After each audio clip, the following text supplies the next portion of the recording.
আসসালামু আলাইকুম। আজকে আপনাদের সাথে গরম দূর করার আমার নিজের পরীক্ষিত অভিজ্ঞতা শেয়ার করব, যাদের ছোট বাচ্চা আছে তাদের অনেক উপকার হবে ইনশাল্লাহ। আজকে দুপুরবেলা আকসা এখন যেমন ছটফট করছে, দুপুরবেলা ঠিক এরকমই ছটফট করছে, ঘুমাতে চায় না। এখন তো ঘুম থেকে এসে উঠে কান্নাকাটি শুরু করছে, গরমে ঘুমাতে পারছে না। যাই হোক, ওর বাবার মাথায় একটা বুদ্ধি আসলো যে কুলিং প্যানের যদি পানি ব্যবহার করে ঠান্ডা করা হয় তাহলে বরফ ব্যবহার করে হয়তো রুম ঠান্ডা হতে পারে। যেই বাবা সেই কাজ, সে কী করছে, ফ্রিজে পানি রেখে বরফ করে রুমে নিয়ে আসছে।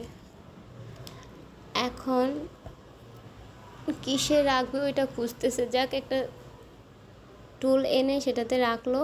পরে জানালা দরজা সব কিছু নাকি বন্ধ করে দিতে হবে, বাহির থেকে কোনো বাতাস বা ভিতরে বাতাস যাতে বাহিরে যেতে না পারে।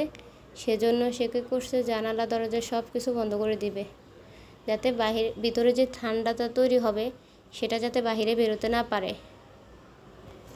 এই জন্য সে দরজা লাগিয়ে দিতেছে ভালো মতো।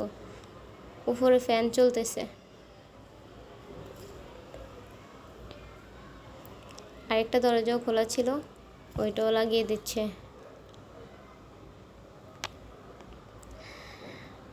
দ্রুত রুমটাকে ঠান্ডা করার জন্য কী করছে, বরফযুক্ত বাটিটাকে ফ্যানের মধ্যে দিছে, ধরে রাখছে, যাতে বরফের বাতাস ফ্যানের বাতাস দুইটাই রুমের মধ্যে ছড়ায় যায়। যাই হোক, অনেকটাই ঠান্ডা ঠান্ডা লাগতেছে। দুপুরবেলা আমার মেয়ে পুরো ঘুমিয়ে পড়ছে। পরবর্তীতে আমি ভাবলাম, যেহেতু একটা খুব ভালো একটা পদ্ধতি, তো আমি আপনাদের সাথে শেয়ার করতে চাইলাম। আপনারাও বাসায় বসে ট্রাই করে দেখবেন, সত্যি ফল পাবেন ইনশাল্লাহ, অনেক উপকার হবে। বাচ্চারা ঘুমাতে পারবে, আপনারা হয়তো স্বস্তিতে একটু ঘুমাতে পারবেন। যতক্ষণ বরফ থাকবে ততক্ষণ আপনাদের রুমটা ইনশাল্লাহ ঠান্ডা থাকবে। রাতে বাসায় পদ্ধতি করে দেখবেন, দেখেন, সাথে সাথে প্রমাণ পাবেন ইনশাল্লাহ। আর যদি পেয়ে থাকেন তাহলে আমার ভিডিওটা শেয়ার করবেন প্লিজ।